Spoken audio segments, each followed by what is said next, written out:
Boa noite. Tatiana acabou de me dar uma informação agora que eu perdi o fio da meada. Boa noite, pessoal. Hoje é dia 17 de janeiro de 2013, às 7 horas da noite em Recife. E vamos começar hoje a quarta aula do módulo de automação de escritório, não, sistema operacional Windows. Boa noite, Tatiana. Boa noite, professor. Boa noite a todos. Sejam bem-vindos a mais essa noite de aula. Lembrando que não deixem as dúvidas acumularem. Teve dúvida, manda aqui pra gente que eu repasso pro professor e podemos dar início à aula. Tá joia, obrigado, Tatiana. Boa noite de novo, Billy. Eu tô aqui, já gravei uma aula mais cedo, né? Agora tô gravando outra aula de novo. Já levei uma bronca ali de Billy, que a próxima aula de vocês foi um pouquinho curta, porque teve que instalar um serviço do sistema operacional. E demorou muito, demorou. E daqui a pouco o negócio não andava, e eu tava fazendo upload e tinha que esperar terminar, porque senão na próxima aula eu não vou conseguir mostrar para vocês. Porém, eu já coloquei no fórum agora há pouco, não é dessa aula não, é da próxima aula, da próxima semana. Eu já coloquei no fórum um tutorial mostrando todas as fotos, passo a passo, pra gente comentar como é o funcionamento desse serviço. Então, a rede Teleporte vai estar em manutenção semana que vem e o pessoal pediu para a gente fazer essas duas aulas hoje, a aula 4 e a aula 5. Aí o professor chegou um pouquinho mais cedo, já está sem voz, já está cansado, já está com dor de coluna, já estou com o que mais, Tatiana? Com fome. Tá com fome, Billy? Billy tá ali azul, quase caindo, mas vamos fazer mais essa aula, né? Vamos embora. Quarta aula. Quais são as competências que a gente vai desenvolver na aula de hoje? A gente vai aprender o que é o DHCP, quais as modalidades dele, de cliente, servidor, como funciona, como instalar e como gerenciar. Depois a gente vai ver o File Server, que é o servidor de arquivos, vai aprender como compartilhar a pasta. Eu não vou falar muito porque na hora do File Server eu vou falar. Essa aula já está fazendo uma migração entre o Windows Server 2003 e 2008, porque tem alguns recursos que eu estava querendo passar para vocês, que o Windows Server 2003 ele não dá suporte. Dá suporte só uma versão que é o Windows Server 2003 R2. Eu ainda não consegui instalar essa versão, porque eu soube um pouco em cima da hora que eu ia ter que dar a aula da semana que vem hoje, né? Aí, o que é que eu fiz? Eu baixei a versão do 2008, está instalado aqui também. Aí a gente vai fazer um comparativo entre 2003 e 2008 em alguns desses serviços. E vamos ver também o Print Server, que é o servidor de impressão. Joia! O que é que a gente já sabe fazer? O que é que a gente viu na aula passada? A gente viu alguns conceitos básicos da rede do Windows Server. Vimos também a instalação do Active Directory, um passo a passo bem bacana, né, nos slides anteriores. E a gente viu um pouco como fazer a administração de grupos e de usuários, como criar usuário, como mudar senha, e viu aquela história também da política de senha, como alterar. A gente viu tudo isso. Então vamos falar de DHCP. Tem certos conceitos de rede, da rede Windows, que a gente tem que estar assim na ponta da língua, tem que pelo menos ter uma ideia de como funciona. O DHCP é um deles. O DHCP significa Dynamic Host Configuration Protocol, e ele é um serviço utilizado para automatizar as configurações do protocolo TCP/IP nos dispositivos de rede. Quais são os dispositivos de rede? Computadores, impressoras, hubs não. Essa informação está equivocada, que hub não pega IP na rede, switch também não, só se for um switch gerenciável, aí ele pega. Ou seja, qualquer dispositivo conectado à rede e que esteja utilizando o protocolo TCP/IP. Vamos discutir no fórum qual a diferença entre hub, switch e roteador. O hub é um equipamento de rede muito antigo, muito antigo, e o desempenho dele comparado com o switch deixa muito a desejar.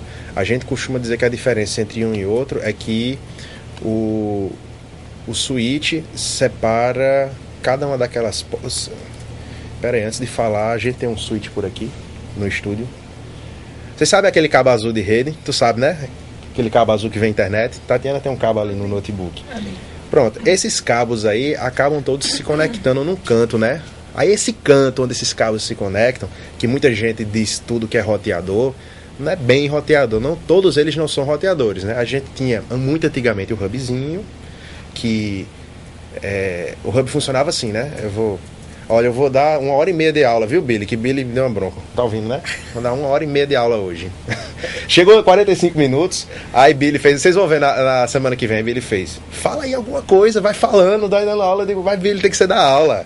Então eu vou aproveitar cada ponto que eu achar aqui, vou falar bem muito, viu? Ó, o hub, quando a gente ligava todos os computadores juntos, aí suponha que meu computador queria mandar um arquivo pro computador de Tatiana. Aí ele funcionava assim, tem 8 portas no hub, 8 portas onde a gente encaixa cada cabo. Aí eu tô nessa porta 1 aqui. Aí eu saía, Tatiana, é tu é esse aqui, aí Tatiana fazia, não, sou eu não. É tu esse aqui, Tatiana, não. É tu esse aqui, Tatiana, não. É tu. Eu mandava um pacote para todo mundo e Tatiana, quando recebesse, ela dizia, eita, eu tô aqui, manda para mim um arquivo. Só que toda vez que todo mundo ia se comunicar, acontecia essa jorrada de pacote na rede, né? E o hub tinha uma luzinha assim de colisão. Quando ela começava a acender aquela luz de colisão, significava que estava trabalhando com sua bexiga, estava perdendo pacote, porque se duas pessoas tentassem mandar ao mesmo tempo, aí dizia colisão, aí as duas voltavam, cada um esperava um tempo aleatório e tentava de novo. Aí essa brincadeira ia até 2 a 16 vezes e depois se chegasse aí ele dizia que não conseguia se comunicar. Aí o que é que o Switch fez, né? Hoje em dia você não acha hub para vender não, viu? O que é que o switch fez? Quando você encaixa um cabo de rede no switch, o switch separa por domínio de colisão. Aí a gente sabe exatamente qual computador vai se comunicar aonde. Agora isso aí a gente está falando tudo num nível bem mais baixo da rede, a nível físico, né? Se a gente for falar das camadas de rede, a gente vai ter nível físico, camada física, enlace e camada de rede. Aí a gente vê que o hub realmente ele trabalha na camada física, o switch trabalha na segunda camada, no modelo OSI, que são 7 camadas, né? A gente nunca falou sobre isso, né? Mas vamos lá. E o roteador ele trabalha exatamente na terceira camada de rede. Aí essa terceira camada de rede é justamente onde toda a internet se conecta a nível físico. Quando a gente está no Windows 2000 Server configurando um servidor DHCP, configurando um protocolo IP, um DNS, a gente está acima dessa camada, está na camada de aplicação para tentar resolver esses problemas. Aí cada serviço que você tem na internet, você tem uma camada respectiva dele e para poder fazer essa comunicação. Isso aí é assunto para no mínimo 5 horas, com vários protocolos envolvidos, vários gráficos, mas de uma forma resumida, a diferença que a gente tem é essa. Mas o hub ele não pega um endereço, voltando para a história do DHCP, né? O hub ele não pega um endereço IP, não. Você coloca ele lá e não vai ocupar nenhum número da sua rede. O roteador ocupa, o switch, se for um switch gerenciável, ele vai acabar ocupando, porque você vai ter que ter um endereço de rede para poder acessar ele. Mas o hubzinho não tem não. Então, o que é um servidor DHCP? No próximo slide. Quando eu habilito um servidor DHCP na minha rede, significa que qualquer computador que tiver a configuração local dele assim, obter endereço IP dinamicamente, obter endereço de servidor DNS dinamicamente, significa que ele vai receber do servidor DHCP todas as configurações da rede. Agora, o que acontece quando o servidor DHCP não está habilitado na rede? Se o teu computador está esperando, ele fica lá eternamente esperando até um servidor DHCP entrar. Qual é outro problema que acontece quando a gente está utilizando redes com Windows 2000, o 2000 da série 2000, 2003, 2008 Server? Muitas vezes a gente habilita o servidor DHCP do servidor, aí esquece de desabilitar o do roteador. Aí o que acontece? Tu tá com dois servidores de DHCP na rede. Aí esse aqui está distribuindo IP para todo mundo de uma forma, esse aqui está distribuindo IP para todo mundo de outra forma. Aí tu não sabe o que aconteceu na hora, porque não está funcionando, deu problema. Aí às vezes acontece isso. Então, tua rede só pode ter um servidor DHCP. Assim, pode ter mais, mas operem dessa forma se você for iniciante na parte de configuração de rede. Eu posso botar um servidor DHCP para distribuir uma faixa de IP, outro servidor DHCP para distribuir outra faixa de IP. Mas se você é um iniciante, se está começando agora, deixe só um, certo? Então, o que é que está aqui no slide? Servidor DHCP. É um servidor um Windows 2008 ou 2003 Server. Pode ser o roteador também, eu botei uma figurinha do roteador para mostrar para vocês como funciona. Onde foi instalado e configurado o serviço DHCP. Após a instalação, a gente tem que autorizar o uso no Active Directory, antes que ele possa atender requisições dos clientes. Isso é muito bom, porque eu posso estar querendo configurar, eu deixo ele lá desativado, aí quando eu desativar o do roteador, por exemplo, eu ativo esse. O procedimento de autorização no Active Directory é uma medida de segurança para evitar que servidores de DHCP sejam introduzidos na rede sem o consentimento do administrador. O servidor DHCP não pode ser instalado em um computador com o Windows 2000 Professional, Windows XP, Windows Vista, essas versões clientes, né? Eu creio que até o 8 não pode. Eu comecei a fazer uma pesquisa, mas eu estava com um tempo um pouco resumido. Mas vocês podem responder lá no fórum também para a gente discutir. O Windows 8 instala servidor DHCP, esse Windows novo, né? Seria um negócio bacana. E a gente, de um lado, se tem um servidor, do outro lado a gente tem um cliente ou vários clientes desse servidor, né? E o cliente DHCP ele é justamente qualquer dispositivo de rede que é capaz de obter as configurações do TCP/IP a partir de um servidor DHCP. Ou seja, eu vou terminar de ler e vou mostrar, certo? Por exemplo, uma estação de trabalho com o Windows 90, eu não sei nem se existe alguém que utiliza o Windows 95, 98, Millennium, Windows NT Workstation, Windows 2000 Professional, Windows XP, Windows Vista e Windows 7, uma impressora com placa de rede habilitada e assim por diante. Outros exemplos de cliente DHCP que a gente tem agora, hoje, um tablet que acessa a rede Wi-Fi, ele é um cliente DHCP. Ele pode vir a ser, né, que eu posso chegar no tablet e botar a configuração do IP, máscara, o gateway, tudo manual. O celular que tem Wi-Fi, ele também pode ser um cliente DHCP. Eu posso deixar as configurações de IP tudo no automático. Quando eu chego em algum canto, que eu procuro a rede sem fio, que eu digito a senha. A partir do momento que aquela senha é validada, eu começo a conversar com o servidor DHCP. Ele aparece assim, obtendo as configurações de IP, se eu não me engano. É porque o servidor DHCP, que está responsável pela conexão com a internet, está te mandando as configurações de rede para você acessar. Pergunta: o que é o gateway? Professor, eu não entendi não, que esse microfone... Eu vou escrever aqui, ó. Já tô tão acostumado com o Windows 8 que eu esqueci que tem menu iniciar. Eu já tava indo pro que ela chama de charm bar, que é aquela barra assim lateral, né? Aí quando você quer localizar alguma coisa, você vem pra cá, lá. Existem 3 palavras que a gente tem que saber na ponta da língua, que é o mínimo que a gente tem que saber. Tá, eu vou botar mais que 3, certo? IP, endereço IP. Vou aumentar aqui. Assim tá bom? Tá bom. Endereço IP. Não, tá não, que eu não tô me vendo dali. Deixa eu aumentar. Não, pode deixar lá que eu fico aqui. Bota aquele efeito de 15 anos ali que eu fico... Tatiana, ali. Tem dúvida, Tatiana? Tem não, né? Quando eu olho pra Tatiana, tá tentando assim, bem concentrada, ela... Nomes que a gente não pode esquecer sobre uma rede. Quando a gente tá falando de rede doméstica. Endereço IP. Tá, eu tô falando tudo isso também porque a aula de hoje e a próxima aula também, que vocês vão ver que já tá gravada, são aulas curtas, que eu vou falar só de 3 serviços. E se brincar, em 15 minutos eu falo sobre cada um deles. Então vamos aproveitar o tempo para a gente aprofundar um pouco esse conhecimento acerca de redes. E vocês vão tirando dúvida também. Tem alguém online, Tatiana? Temos sim. Temos sim. Mas temos alguém com dúvida online? Não. Não temos. Endereço IP, máscara de rede, ou vou botar submask que ele chama.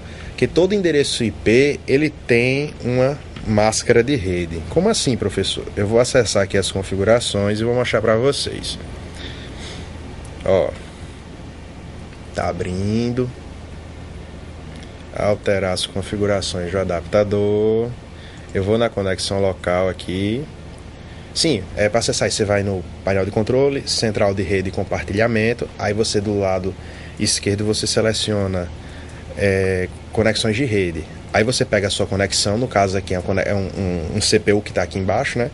Aí é uma conexão via cabo. Então eu vou na conexão local que está aqui. E eu vou clicar nela com o botão direito e vou em propriedades. Fui em propriedades, eu vou procurar aqui um protocolo TCP IPv4. Por sinal, achei muito bacana as curiosidades que o pessoal botou no fórum sobre a diferença entre IPv4 e IPv6. Ficou bem legal lá. Ó, você dá um clique em protocolo TCP IPv4 e clica em propriedades. Estão vendo aqui? Então, eu vou dar um clique em propriedades, certo? De fábrica não deveria estar assim. Eu vou dar um print screen aqui só para, no caso de eu apertar o botão errado e não funcionar a internet e estar armazenado. Em geral é para estar assim, ó. Obter o endereço IP automaticamente e obter o endereço dos servidores DNS automaticamente. Isso aqui é a configuração padrão para uma máquina entrar numa rede que já tem um DHCP funcionando. Então, desses nomes que eu estou falando, o que é que a gente não pode esquecer? São esses 4. Ó. Eu vou marcar a opção de baixo, usar o seguinte endereço IP e ele já altera o outro para acompanhar. Então, vou colocar aqui um endereço de rede classe C, certo? 192.168. Eu acho que o daqui é ponto 1. Não tenho certeza não. Vou botar ponto 9. Esses 3 primeiros números... Não, pera aí que eu vou explicar. Logo abaixo do endereço IP eu tenho a máscara de rede, ó. Máscara de subrede. As máscaras de subrede podem ser de 3 tipos. Podem ser 255.0.0.0, as padrões. Pode ser 255.255.255, pode ser assim, 255 duas vezes 0. E para endereço IP classe C, a gente utiliza por padrão essa, e o 0 no final. Professor, o que bexiga esses números querem dizer? Se ele está nesse formato aqui, se eu transformar 254, ou é 256? Acho que é 250, 78, 256, porque é de 0 a 255. Então são 256 números. Se eu coloco o 0 em número binário, ele significa tudo 0. E se eu botar 255, quando eu converto para número binário, significa que são 8 números uns. Significa que eu estou ativando por completo o número aí de cima. Então eu estou transformando em rede os 3 primeiros números da esquerda do endereço IP. E estou transformando em host, em clientes, em máquinas, em dispositivos que vão acessar a rede, o número à direita. Aí você pode dizer, professor, eu tenho então... Quer dizer que o máximo de redes de computador que a gente pode ligar numa rede classe C são 254 em teoria. Aí a gente pode utilizar um endereço diferente, onde eu vou ter menos redes e mais hosts. Ou também posso utilizar uma coisa que a gente chama de subrede ou superrede, que é quando eu falo de subrede ou superrede, esses números vão deixar de ser 255. Eu posso chegar aqui e ter um 24, por exemplo, algum descendente de um número binário, 128. Aí eu vou aumentar mais o número de redes e diminuir o número de hosts. Professor, por que eu gostaria de ter mais redes ou menos hosts? Por exemplo, se eu quero segmentar mais minha rede, se eu quero que um computador não de um certo departamento não veja os outros do outro departamento, mas no final das contas eles enxerguem alguém que está mais lá em cima, que é o servidor. São configurações desse tipo. Então quem quiser aprofundar mais sobre o assunto é superrede e subrede. Outro nome que a gente não pode deixar de esquecer, gateway. O que é o gateway, Tatiana?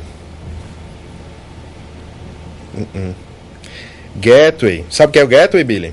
Tá querendo configurar o roteador, esse número aqui, ó, gateway padrão, você vai botar aí o computador que dá acesso à rede externa, ou seja, à internet. Não necessariamente essa figura do gateway vai ser um computador, pode ser o seu roteador. Se o seu roteador vem de fábrica lá com 92.168.0.1, você bota no gateway esse número dele.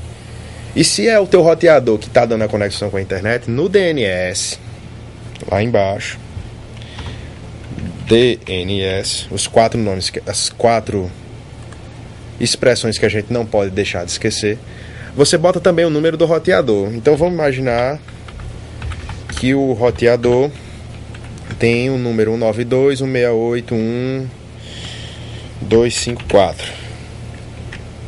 Certo? Beleza. Não dá pra ver não, né? Dá. Quando eu vou no DNS, eu tenho dois tipos de DNS, certo? O DNS preferencial e o DNS alternativo. Por padrão, botem sempre a figura dentro da sua rede que resolve os nomes DNS, ou seja, transforma endereço IP para nome. Como um DNS alternativo, você pode botar um outro, o do Google, por exemplo, que é 8888. E o Google tem vários números. Posso perguntar quem é o DNS da minha rede. Antigamente tinha uma conversa que era qual é o DNS do Terra? Aí, eita, do Terra fui longe, o Terra ainda existe. Dos AIS. Tinha AIS aqui? Qual é do teu tempo, Billy? Os AIS, ZAZ, provedor. Pronto. Você conhece o Terra, né? .com.br. O Terra antes era ZAIS, na década de... muito tempo. Aí a gente pegava, dependendo da sua conexão com a internet, a gente ia lá e via qual é o DNS do pessoal aí. Aí cada conexão com a internet tinha um DNS preferencial. Aí quem usava Velox, tinha um... eu ia dizer DVX, eu fui mais longe ainda, que foi a primeira banda larga do Brasil que saiu. Então isso aí varia bastante. Eu não boto nem o alternativo, eu boto só o preferencial, porque eu prefiro que o roteador resolva aí todos os números, porque quando eu boto um número de uma rede de fora, eu tenho que sair para a rede de fora, para ela resolver o nome, para mim, mandar de volta para a minha rede para poder navegar. Esse processo todo é muito rápido, só que você pode tornar mais rápido. Beleza, já estou sem voz. Vamos adiante. Vamos fazendo. Quais são as atribuições do servidor DHCP? Ele tem... aqui a gente elencou 6 atribuições. Podia ser características também. Quando a gente for acessar o serviço DHCP, vocês vão ver esses nomes por lá. Aí por isso que é bacana que vocês saberem o que significa cada um. Por exemplo, o escopo. O escopo é a faixa de endereços IPs que o teu DHCP vai distribuir. Em geral, quando eu tenho um roteador, ele dá 100. Acesso a uma configuração de fábrica. Ele bota assim, em geral, do ponto 100 até o ponto 200. Aí ele tem quantos IPs para distribuir? 100, né? 200 menos 100. De 100 até 200 ele pode distribuir até 100. Então esse escopo de quantos endereços IP o servidor DHCP pode distribuir, a gente chama de escopo, como eu disse, né? Essa faixa. Professor, e quando eu atinjo o limite do meu servidor DHCP? Por exemplo, eu boto ele para ter 5... de 100 a 105, ingressaram 5 máquinas lá e eu quero botar mais um. O que é que vai acontecer? Ele não entra. Ele vai ver, vai ficar tentando, vai ficar na fila de espera, mas não vai entrar na rede não. A não ser que eu bote uma configuração manual. Sim, eu posso também ter várias faixas de IP, né? Porque, por exemplo, em algumas empresas tem equipamentos que utilizam muitas vezes o IP fixo. Por exemplo, a impressora onde todo mundo manda para imprimir. Aí, por exemplo, ela está em 150. Então, eu posso configurar o meu DHCP para ficar assim, ó, de 100 a 149 e de 151 até 200. Isso é uma forma. Aí eu teria 2 escopos. Então, o conjunto de escopos a gente chama de super escopo. Mas existe outra forma da gente resolver esse problema da exclusão, né? Porque eu posso configurar o DHCP também, nesse intervalo de exclusão, eu posso dizer assim, quais endereços IPs o servidor DHCP não vai atender. Aí eu poderia colocar uma faixa também, ou várias faixas, vocês vão ver quando eu ligar a máquina aí para como funciona. Certo? Pool de endereços. Pool de endereços são os endereços que ainda vão ser utilizados. Tem também lá um nome pool. Entrou 5 computadores na rede. O DHCP vai distribuir que meio que aleatoriamente. Às vezes, se eu não me engano, ele vai 100, depois 102, 104, vai 101, 103. Aí depois ele vai intercalando um pouco. Deve ter uma regra que ele faz isso, mas ele não vai certinho assim não. 100, 101, 102. Dificilmente ele faz isso. Então, o pool de endereço é justamente o que não foi ainda atribuído, é o que o servidor DHCP disponibiliza ainda para os equipamentos que vão entrar na rede. Concessão. A concessão é o tempo que o teu computador, o teu cliente DHCP, o celular, é o tempo que ele vai ter disponível aquele endereço IP. Por exemplo, não é que eu entrei na rede, daqui a 8 dias eu vou ganhar outro IP. Não. Em geral, o tempo de concessão são 7 ou 8 dias. Parece que são 7. Você pode alterar isso também nas configurações. Então, significa que se durante 7 dias aquele dispositivo não entrar na rede, aí, quando eu entrar, provavelmente ele vai ganhar o IP diferente do que o que ele estava utilizando. Não que isso seja um problema, né?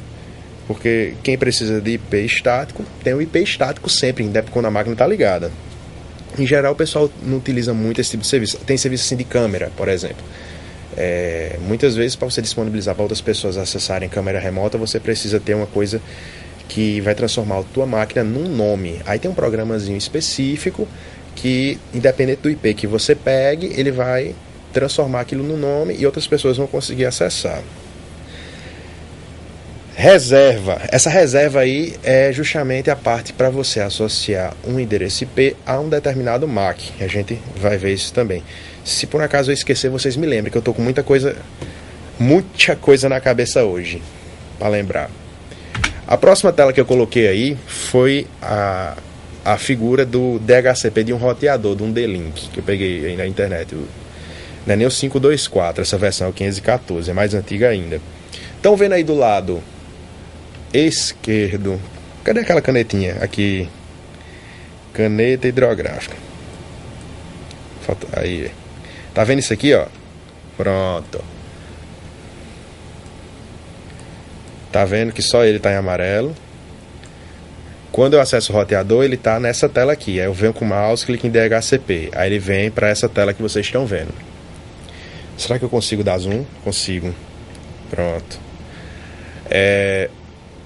Na primeira linha vocês estão vendo, ó, DHCP Server. Isso aí é a tela de um roteador, né? Que essa é a figura que provavelmente muita gente deve ter em casa.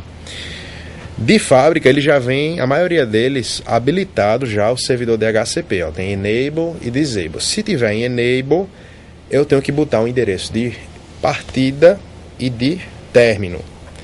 Aí vocês estão vendo que eu só posso configurar os dois, a última casa, né? As duas últimas casas dos dois. No caso, ele começa em 100 e vai até 199. E abaixo tem o lease time, que é o tempo que a concessão, que eu estava falando agora há pouco, que colocou aí uma semana. Beleza? Será que eu passo? Passo. Ah, e fica riscado, né, Billy, ainda? Que legal. Gostei. Então, como é que a gente instala esse recurso no Windows Server? No Windows Server, a gente vai nas ferramentas administrativas e vai no Manage Your Server, ou gerencia o seu servidor. Tanto no 2003 como no 2008 tem essa opção lá de gerenciar servidor. No 2008 é bacana porque logo do lado do menu inicial ele botou lá no Quick Launch um íconezinho do gerenciar o servidor, já para facilitar. No 2003 não, você vai lá em ferramentas administrativas, configurar, gerenciar o servidor. Em todos os dois vão ter uma opção ali que é add roles, que quer dizer adicionar recursos, papéis. Eu sempre traduzo roles como papéis, mas tem outras traduções. E eles vão fazer uma lista do que está instalado no teu servidor. Aí você pode lá selecionar, dar um clique para habilitar ou desabilitar. O que é que a gente vai procurar para instalar hoje? 3 coisas. A gente vai procurar servidor DHCP, ele só chama DHCP. File Server, que é o servidor de arquivo que já vem instalado, e o Print Server, que é o servidor de impressão. Então vou habilitar a máquina virtual. Não desejo manter as anotações. Vamos lá. Ó, eu instalei o Windows 2008. Só que desde que eu comecei a aula, eu botei para desligar esse Windows 2008 aqui. Então, como eu tenho certeza que ele não vai funcionar os dois ao mesmo tempo,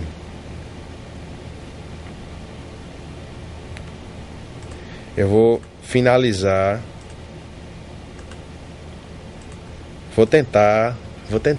Aí, finalize. Porque se ele não finalizar, eu não vou conseguir dar partida, não. Fechar programa, pronto. Travou tudo, Billy. Travou tudo. Temos alguma dúvida, Tati? Tem não? Não, nenhuma dúvida. Tem não, nenhuma. Nenhuma. Não tô nem dando boa noite. É assim mesmo. Então, ó, abri o Oracle de novo, o VirtualBox. Cliquei no meu servidor de 2003, vou iniciar, certo? Aí ele vai para a tela cheia. E agora, gente, o primeiro passo que vai fazer é instalar o serviço DHCP. E está carregando. Tá carregando. Conta uma piada pra gente, Tati. É tão chato quando eu tava dando aula sozinho, porque eu não tinha nem com quem mexer, com quem falar. Billy fica ali, só fica gesticulando, não interage, não contou uma piada, não...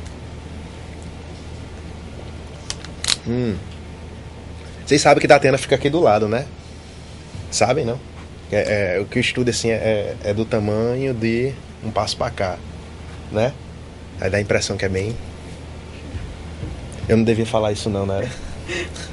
Não. E agora? Tu edita? Oi? Só um instante, Tatiana, eu vou pra outra sala. Aí eu...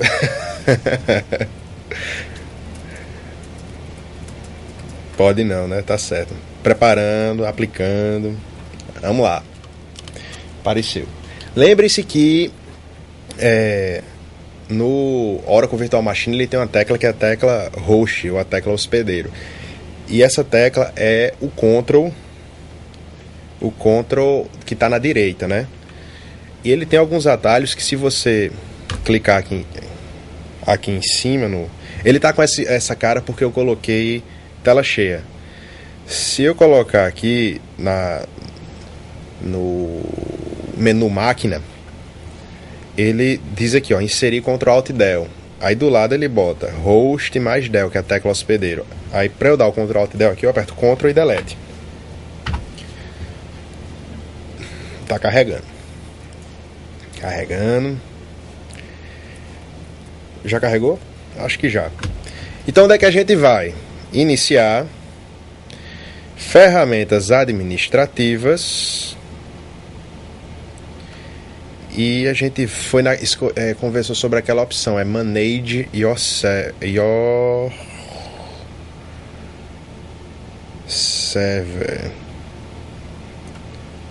Onde é que tá?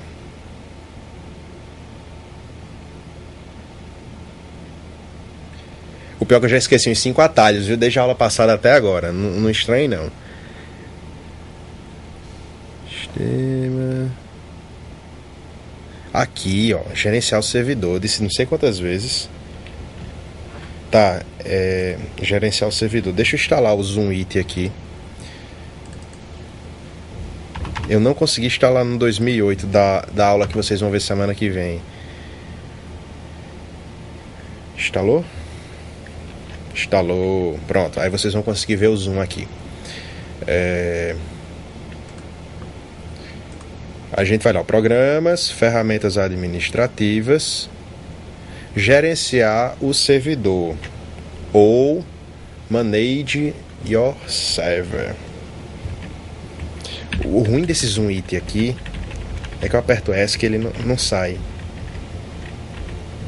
Entendesse, Billy? Ó, a bronca. Tá vendo?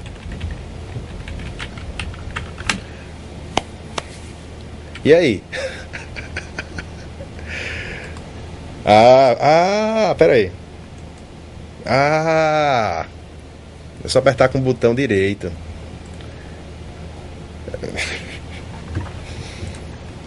Sim, mas no outro eu aperto ESC, né? Ele sai.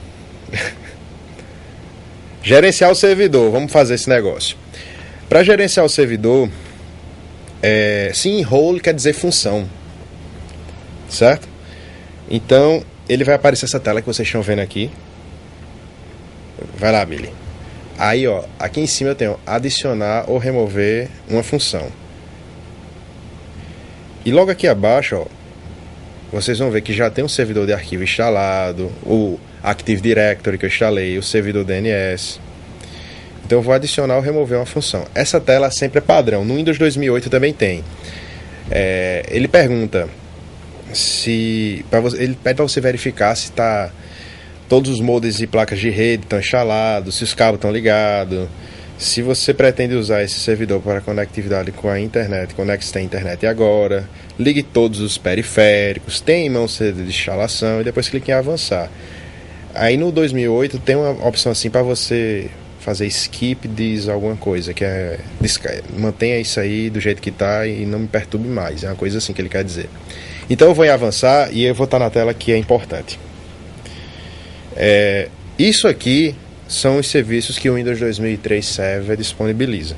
O servidor de arquivos, como vocês estão vendo aí, ó, logo à direita ele já está instalado. Servidor de impressão, que eu vou instalar ainda. Servidor de aplicativos, servidor de e-mail. Assim, não sei se tem alguém ainda que utiliza muito servidor de e-mail, porque quando a gente configura aqui, eu estou atrelando que minha máquina vai ter que estar sempre ligada com uma conexão boa. E hoje em dia, os serviços de hospedagem de maior confiança são tão mais baratos, e em geral uma empresa grande sempre tem um domínio.com, que eles acabam nem configurando isso aí. Mas tem empresa que configura, nem que seja para ser um e-mail interno. O terminal server... pronto, vamos para os últimos aqui, ó. Servidor DNS está instalado, mas o servidor DHCP, o antepenúltimo, não está instalado. Tem uma coisa aí também que se chama servidor WINS. Eu não sei se é nessa aula que eu vou falar. Vai ter um momento que ele vai pedir uma configuração de servidor WINS, que quer dizer o seguinte, que quando a gente utilizava o Windows 98, pesquisem um pouco sobre isso para a gente discutir no fórum. Quando a gente usava o Windows 98, a gente utilizava um servidor WINS para identificar, antes de existir o papel do Active Directory, né? Do Windows 2000 Server. A partir dele, quando começou a existir o Active Directory, aí foi quando essa história do servidor WINS deixou de ser utilizado. Quando uma máquina que utilizava o Windows 98 ou aquelas versões mais antigas, ele usava esse bichinho aí para ganhar um nome na rede, para poder ser identificado a partir do nome. No Active Directory a gente já tem o servidor DNS fazendo esse papel, né? Então ele meio que está em desuso, mas se você tiver alguma aplicação que utiliza, aí você também habilita esse servidor WINS. Então o que é que eu vou fazer? Eu vou clicar em servidor DHCP e vou avançar, certo? Eu estava procurando se tinha uma opção para eu selecionar vários, mas não tem não. Servidor DHCP, dou um clique e clico em avançar, certo? E ele me dá um resumo do que é que vai instalar o servidor DHCP e o escopo dele. Clico em avançar de novo. E aí ele vai começar a instalação. Ele é relativamente rápido. E ele já me manda algumas opções para configuração. Eu posso configurar agora, ou posso depois ir lá nas ferramentas administrativas, procurar DHCP, que já vai estar lá, que eu também configuro. Como eu já estou aqui, vou configurar agora, certo? Bem-vindo, assistente, para novos escopos. O que é escopo? É aquele espaçozinho onde o espaço que vai poder distribuir endereço IP. Então, um nome para descrição para esse escopo. Eu vou botar escopo principal. Escopo, descrição, escopo. Avanço. Da mesma forma lá do roteador, eu tenho que dar um endereço IP inicial e final, certo? E lá embaixo ele pede a minha máscara de subrede. Então eu vou botar o que? 192.168.1. Pior que eu não quero mexer com a rede daqui não, porque se eu ativar aqui, é capaz de algum computador que entrar na rede da Etebrax, da Teleporte, pegar essa configuração. Mas lembrando que o DHCP tem aquela opção de segurança, né? Eu vou configurar todo, mas ele só vai funcionar quando eu autorizar ele. Quando eu autorizar para o Active directory, certo? Eu vou botar indo de, sei lá, eu gosto de botar de IP alto, porque quase todo mundo gosta de IP baixo. Então a probabilidade de uso é menor. Eu vou botar de 200 até 250. E vou alterar minha máscara de subrede para um tipo classe C, ou seja, 255 3 vezes e o 0. O comprimento pode deixar 8. E vou em avançar. Agora ele está me perguntando sobre as exclusões, que vai ser um intervalo dentro do meu escopo que não vai ser utilizado, certo? Então eu vou dizer que de 240 a 245 não vai ser utilizado, certo? Eita, só uma dúvida, eu botei 1, não, botei 0. 92, 168, 0. Vou botar 245. 268, 0. Até. Vou botar 247. Aí eu adiciono. E eu posso adicionar vários intervalos aí que não vão ser utilizados. Ou mesmo posso avançar, não preciso obrigatoriamente colocar uma configuração. E agora é o tempo de concessão. Ou seja, quanto tempo um computador que entrou na rede vai ter direito àquele endereço IP. E aí eu vou deixar 8 dias mesmo. E avanço.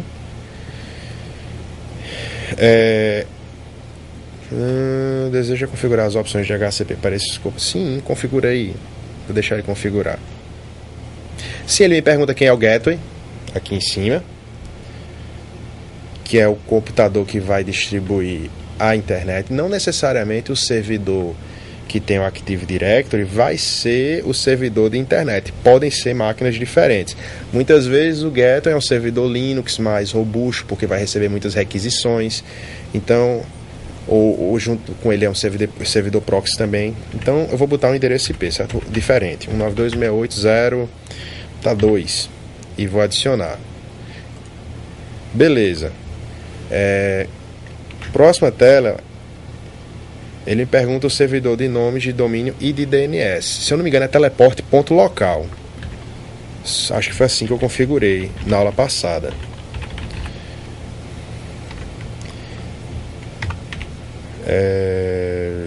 Para configurar os clientes de escopo de forma que eles usem os servidores de DNS na sua rede, digite os endereços IP desses servidores. Sim, é que eu posso botar aqui, ó, servidor. Suponha que meu nome seja servidor. Aí eu clico em resolver para saber se o nome é esse mesmo.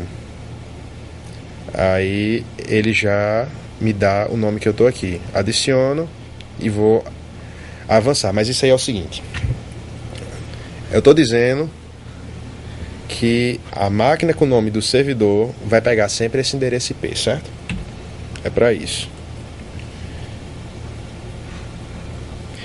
Essa tela aqui é parecida com a anterior, mas é do servidor Wins. Então a gente avança. Não faz nada. Você deseja ativar esse escopo agora? Ativa aí. E pronto. Este servidor agora é um servidor DHCP. E concluo. Beleza, professor. E como é que eu chego lá? Eu vou botar um atalho lá na área de trabalho. Ele está em ferramentas administrativas. Aí, ó. E eu vou abrir o servidor DHCP. Ele tem essa cara aqui que vocês estão vendo.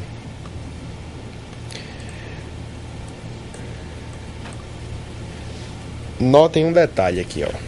Estão vendo que ele tem uma setinha vermelha para baixo do lado esquerdo? Significa que ele está configurado, mas não está autorizado. Então eu tenho que autorizar ele no Active Directory. E aqui do lado direito ele já me diz como eu faço. Eu vou no menu Ação e autorizo. Aí ele já vai estar funcionando. Ação, autorizar. Eu estou querendo fazer muito isso agora não, mas eu vou tentar autorizar e desautorizar, certo? Para não mexer nas configurações de rede. Autorizar. Vamos ver se ele foi.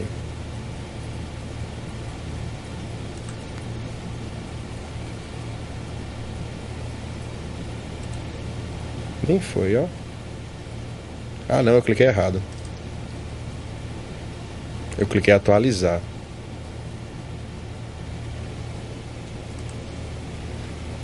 Se você vai... Daqui a pouco ele fica verde. Se não ficar... Eu sempre vou ter uma desculpa para ele não ter ficado. Eu vou culpar as configurações da da Etebrax, alguma coisa do tipo. Estão vendo esses nomes que a gente estava conversando sobre eles agora há pouco? Ó, pool de endereços, que são os endereços que ainda estão disponíveis. Estão vendo que estão aqui, ó? Inicial de 200 a 200 e a descrição, intervalo de endereços para distribuição. E de 245 a 247 são os endereços que estão excluídos da distribuição. Com sessões ativas vai mostrar todos os computadores que estão na rede, certo? Que receberam IP. Reserva é aquela história para eu atribuir um endereço IP ao endereço MAC. Como é que eu configuro isso? Vou clicando aqui em reserva, certo? Eu acho que eu sei o que foi que houve. Sei ou não sei? Pera aí.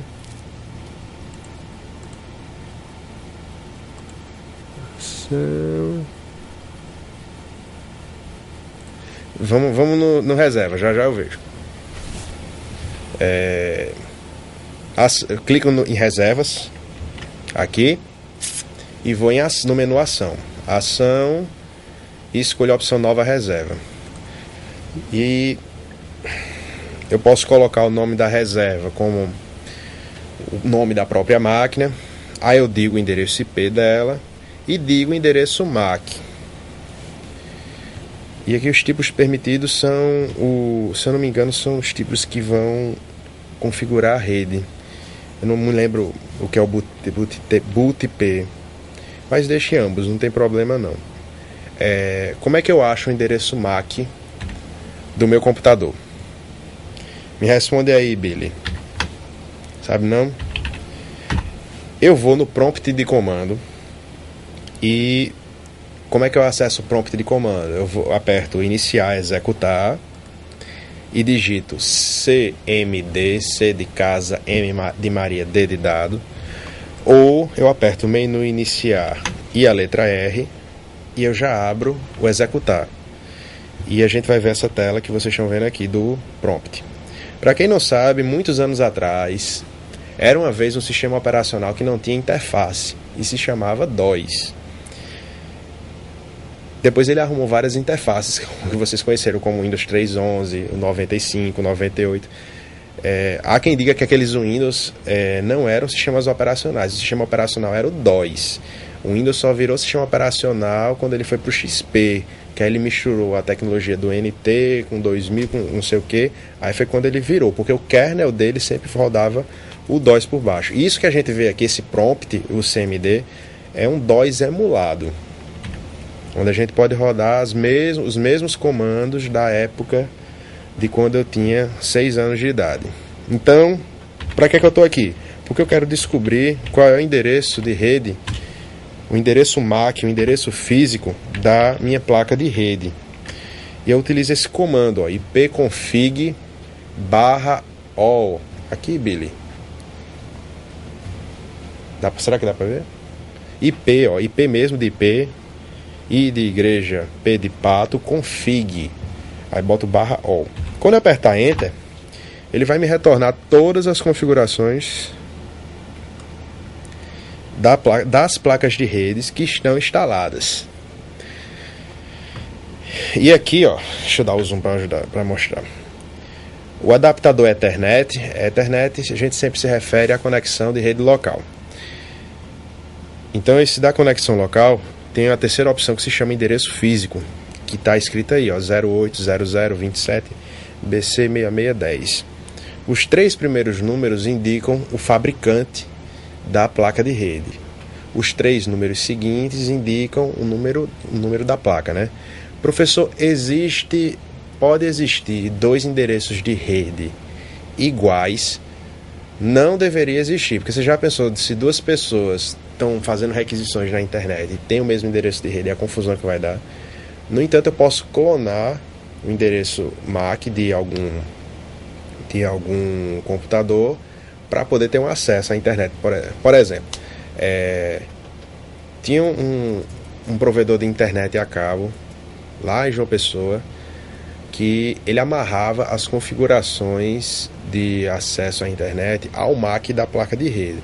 Então, se você quebrasse sua placa de rede, ou se o seu roteador, porque o roteador também tem um endereço físico, e às vezes a gente podia dar para a operadora o endereço do roteador, aí o roteador resolvia comigo na rede interna quantos computadores eu quisesse acessar a internet.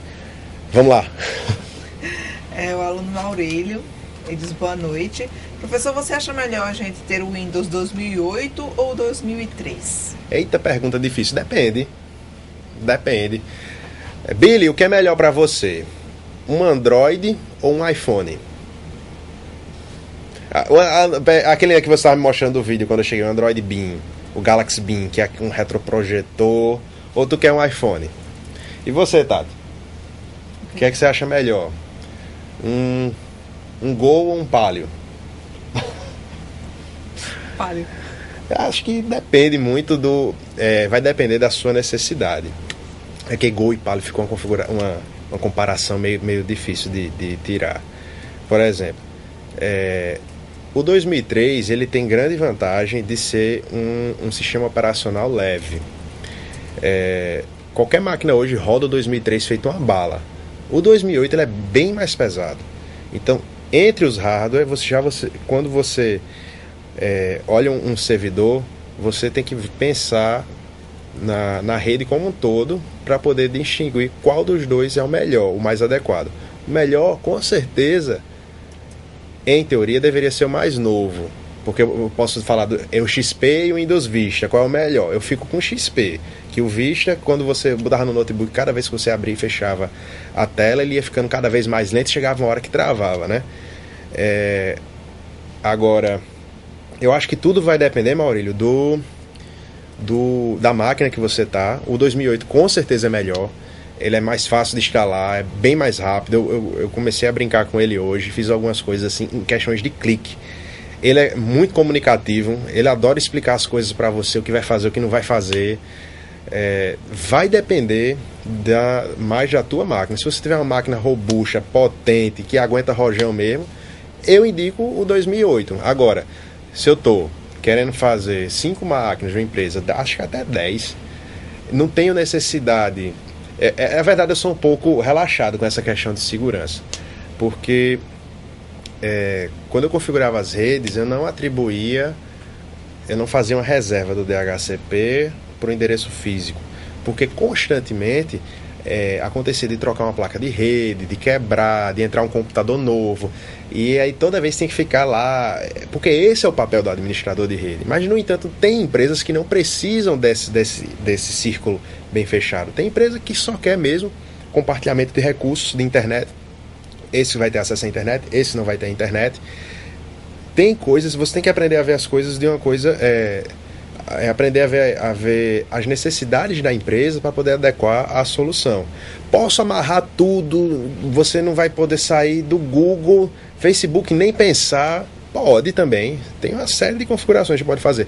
Outra coisa diferente, que eu quero que vocês vão responder no fórum daqui a pouco. O Windows 2003, o Pro, o de 32 bits, tem uma versão de 2003 que o pessoal chama de R2, mas eu ainda não consegui instalar essa versão. Esse que eu tenho aqui é o Professional. Ele não faz gerenciamento de cota de pasta. O que é o gerenciamento de cota de pasta? Eu posso compartilhar uma pasta com todo mundo, mas eu posso dizer que 50% da pasta é para fulaninho, é para beltraninho. Eu posso fazer um gerenciamento de cotas aí. O 2003 não faz isso. Eu crio uma pasta e o pessoal vai botando arquivo, vai botando.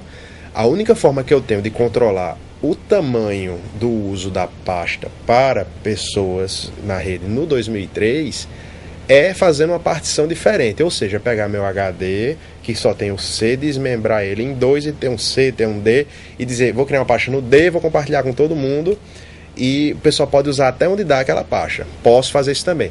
Posso fazer também a configuração de não permitir que arquivos MP3 sejam copiados para dentro dessa pasta, nem de foto. Posso também fazer isso. Por quê? Por que eu viria a querer proibir arquivos MP3? Porque são muito grandes, a música não faz parte do trabalho da empresa, coisas desse tipo. Pode ser amarrado também. Então vamos discutir lá no fórum isso aí, Marcílio, né? Qual deles a gente deve usar, o 2003 ou 2008? Vão colocando... Maurílio. E aí, Maurílio, eu tô vendo tuas participações também lá no fórum. Vamos conversar sobre isso lá e a gente vai colocando mais opiniões aí para poder construir algo legal lá. Beleza? Vamos voltar para reservas de endereço. Billy, eu cansei de falar, velho. Eu tô sem voz já. Vamos lá. Tem mais dúvida não? Não, nenhuma dúvida. Tem não? Tá certo. Eu tava falando de endereço físico, né? Endereço MAC. O MAC address que a gente chama. Deixa eu dar um zoom aqui pra gente ver. Então eu posso fazer uma reserva. Esse aqui, que eu tô... Quando eu botei o ipconfig/all, é o endereço físico da minha placa de rede. Se eu olhar se a placa de rede for externa, ela vai estar lá impresso também esse endereço físico, certo? E se você tiver equipamentos iguais, placa de rede igual a um roteador, vocês vão ver que eles seguem essa numeração dos 3 primeiros números.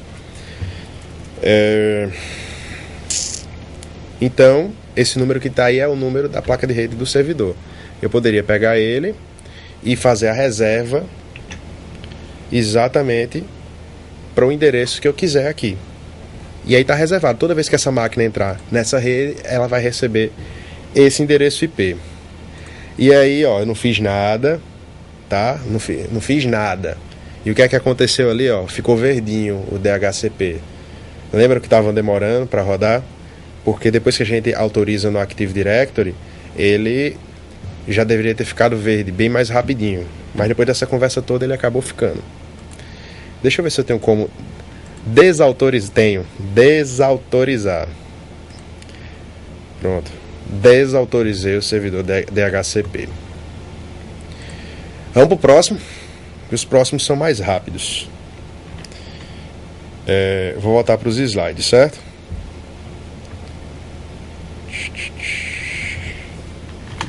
Os slides. Vamos falar de servidor de impressão. Primeira pergunta que você pode ter: professor, eu tenho uma impressora que está lá em outro setor, já está lá com o pessoal, já está compartilhada, ela é entre 3 pessoas. Então, para que eu vou precisar de um servidor de impressão? O servidor de impressão, ele vai armazenar os drives da impressora já diretamente no servidor. Eu não vou ter que ficar levando meu CD para um lado e para o outro. Ele já instala direto. Outra vantagem é que eu posso adicionar a impressora no Active Directory. Aí, sempre que eu for configurar, ela já fica meio que no gatilho para ser instalada mais rapidamente. Vantagem: eu não preciso estar fisicamente, eu como pessoa, na frente do computador que está com a impressora instalada para cancelar os documentos da fila de impressão, para desativar alguma coisa. Eu posso, do servidor, já gerenciar isso aí. Eu posso também dar privilégios para uma pessoa que, por exemplo, o presidente da empresa, sempre que ele quer mandar uma impressão, tem que sair primeiro para ele. Eu posso também fazer esse tipo de coisa. Então vamos ver como instala esse servidor de impressão. Vamos voltar para a máquina virtual. E eu vou lá no mesmo lugar. Eu vou no gerenciar servidores. Gerenciar o servidor. Vou no adicional remover uma função, ou se teu sistema operacional for em inglês é o add role. Avanço nessa tela e agora eu vou no meu servidor de impressão. Estão vendo aqui, ó? Não está instalado. E agora eu vou instalar ele. Dou um clique nele e avanço. Ele me pergunta de imediato se eu tenho apenas clientes Windows 2000 XP. Em geral, sim, né? Hoje em dia ninguém tem mais de 98 não. Então eu vou deixar isso aí. Ele dá um resumo. Adicione impressoras a este servidor usando o assistente para adicionar a impressora. E avanço. De cara ele vai me pedir para instalar uma impressora. Se a impressora tiver local, não sei se vocês já instalaram impressora. É no mesmo procedimento, você instala normal. Eu vou fingir que é uma impressora local e que se fosse USB ele já detectava agora. Mas eu vou ter que ativar pela LPT1, certo? Não pela USB. Vou fingir que é um HP, que eu usei muito essa daqui, viu? Um HP DeskJet 692C. Essa é guerreira, essa impressora. Ele pergunta o nome da impressora, é esse mesmo, mas o mais importante não é o nome da impressora, é o nome dela na rede, que você vai ter que de vez em quando saber isso aí. Você pode escrever o local e recursos, que não precisa preencher agora não. Quer imprimir uma página de teste? Não, não quero. Beleza. Não quero reiniciar o assistente para instalar outra impressora e vou concluir. E agora, este servidor é um servidor de impressão. Concluo. E agora, professor, qual é o próximo passo? Vou lá em Programas, Ferramentas Administrativas, e vou procurar uma coisa que deveria se chamar servidor de impressão, que eu não estou achando. Mas eu vou achar já já.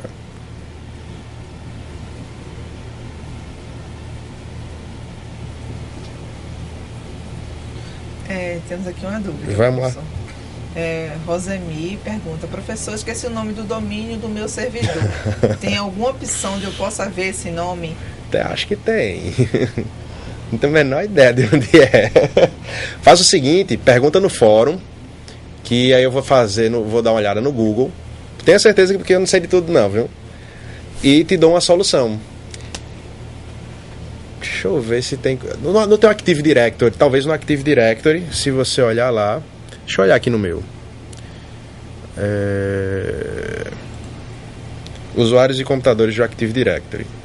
Tem, aqui ó, teu nome.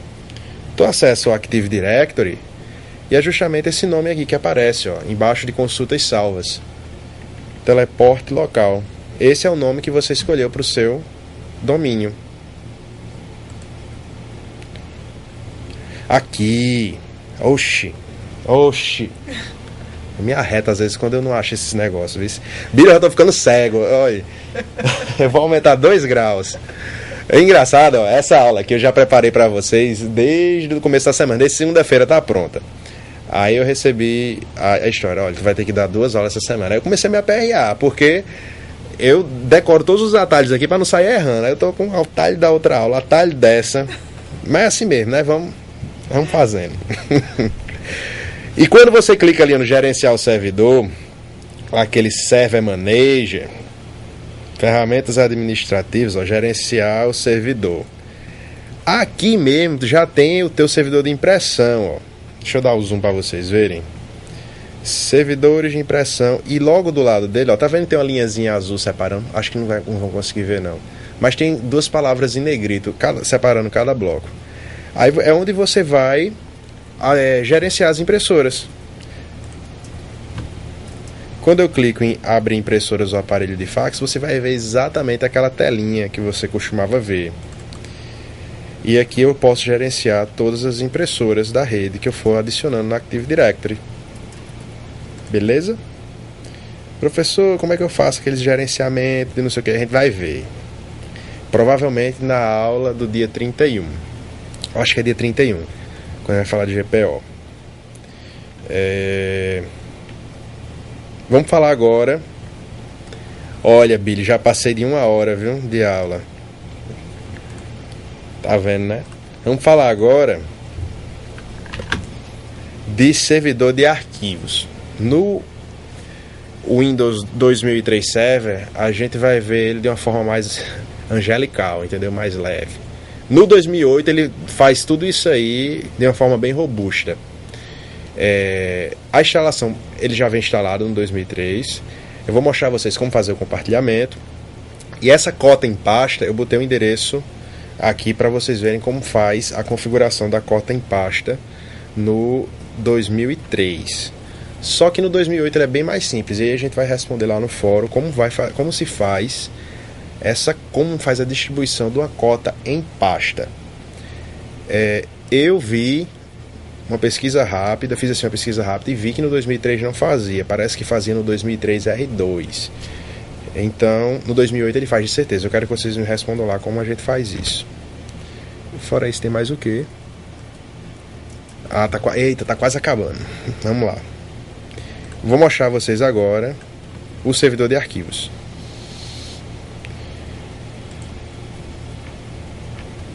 Tá, vou voltar que vocês não entenderam nada.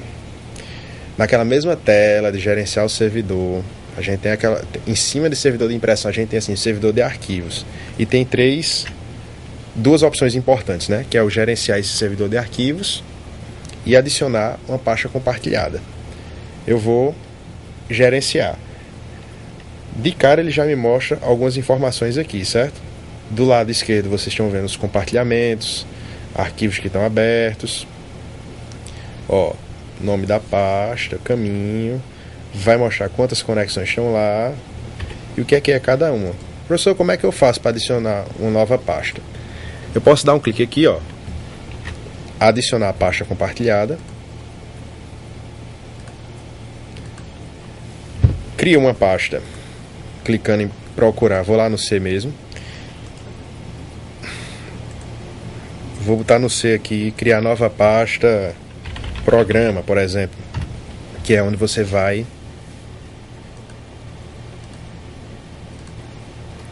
instalar, botar o banco de dados que todo mundo vai acessar, por exemplo. Processo simples de criação de pasta. Aperta OK, programa, avanço. O nome do compartilhamento vai ser programa mesmo, o caminho vai ser esse aí que vocês estão vendo, // servidor programa. E os arquivos vão estar disponíveis mesmo se o servidor estiver offline. Aí eu tenho que configurar as permissões, certo? Essas permissões é um negócio bacana e você tem que pensar direitinho antes de preencher. Ó, use uma das permissões básicas de compartilhamento a seguir ou crie a própria permissão personalizada. Para criar a permissão personalizada eu posso dizer assim, ó, Billy acessa essa pasta somente para leitura, Tati pode adicionar e fulaninho pode fazer tudo. É coisas desse tipo que a gente faz. Mas ele me dá essas opções, né? Todos os usuários possuem acesso somente leitura. Administrador possui acesso total, outros usuários possuem acesso somente leitura. Outra opção, administradores possuem acesso total, outros usuários possuem acesso de leitura e gravação. Que essa terceira é uma opção bem bacana, né? No caso de você estar compartilhando essa pasta com um programa e um programa que eu falo é um programa que roda na empresa toda, que todo mundo que faz a informatização não, o gerenciamento não, fugiu a palavra agora. Toda empresa tem um programa que faz a administração dos dados dela. Nem tudo é feito no Excel, né? Tem uma frase que eu li outro dia, não sei quem disse, eu até procurei e não achei mais, saiu na Veja. Não existe nada que um programa personalizado faça que uma planilha do Excel também não faça. Isso é verdade até certo ponto, né? Mas achei bem atrevido uma pessoa dizer um negócio desse. Então vou usar a configuração personalizada e vou adicionar aqui, ó, um usuário. Eu acho que tem Billy. Eita, eu fui rápido, acho que vocês não viram, não foi? Ó, eu cliquei na quarta opção, usar permissão personalizada. Então eu vou personalizar. De cara ele já me traz o usuário todos. Se fosse em inglês era everyone. Então eu vou adicionar todos, só tem permissão de leitura. Eu posso até negar aqui e nem todo mundo vai ler, viu? Então eu vou adicionar o usuário Billy. Lembra que eu criei o usuário Billy na aula passada? Então quando eu boto Billy, nunca se esqueçam de verificar o nome aqui, ó, porque ele transforma o nome que você colocou desse jeito. E dou OK. Aí eu vou no acesso de Billy, digo que Billy pode ler e alterar. Beleza. Aí eu vou adicionar outro usuário. Acho que eu botei Tati, ou não foi Tatiana. Tati, aqui ó. Dou OK. Aí Tati vai poder somente ler, não vai poder fazer nada. Beleza.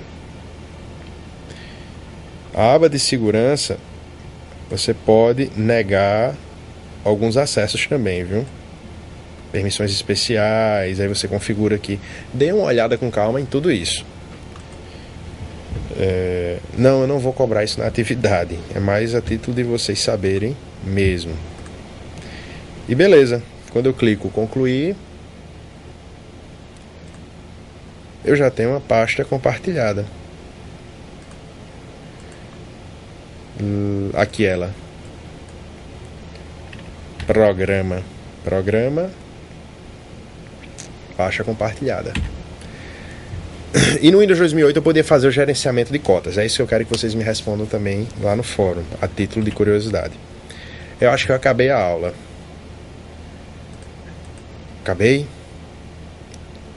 Gerenciamento de servidor de arquivos. Acabei. Vou desligar agora o servidor e vou voltar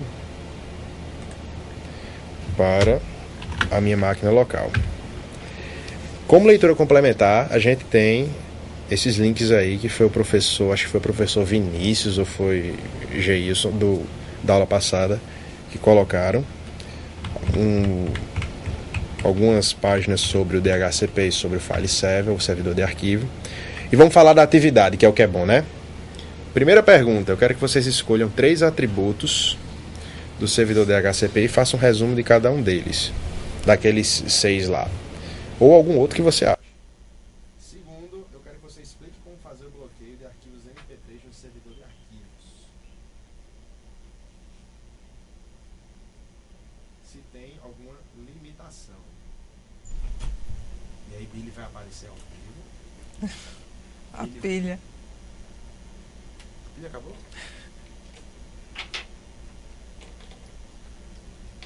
Pensei que Billy ia aparecer ao vivo. Fica aqui, Billy, não sai não.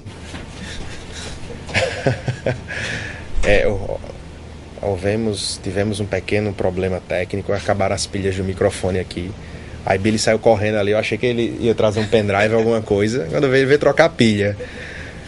Voltando para a atividade. Eu falei da primeira, não foi? Vamos falar da segunda. Eu quero que vocês expliquem como fazer o bloqueio de arquivos MP3 no servidor de arquivos. Se vocês descobriram no 2003... nota 10. Se descobrir no 2008, nota 9,5. E tem alguma limitação isso aí? Quais são as limitações que vocês acham que ele pode ter? E por fim, vocês vão citar 3 vantagens em usar o servidor de impressão, o Print Server. Qual é a grande vantagem que tem aí por trás? Como sempre, botem a fonte de pesquisa. Atividades iguais a dos outros colegas eu encaminho para o Amadeu e ele me diz o que vai fazer. Prazo de entrega dessa atividade é até 26 de janeiro, até quase meia-noite. O fórum eu respondo todos os dias e o chat vai acontecer terça-feira, de 7 às 8h30, no horário de Recife. Este é o fim da apresentação. Encerramos a aula 4. O professor cansou mesmo, essa semana foi meio puxada. Assim que chegar em casa eu dou uma olhada no fórum pra gente discutir alguma coisa que já tiver lá. E temos alguma dúvida, Tatiana? Não, nenhuma dúvida. Nenhuma dúvida. Então, pessoal, boa noite e até semana que vem na aula gravada e na outra eu tô de volta ao vivo. Até mais, pessoal.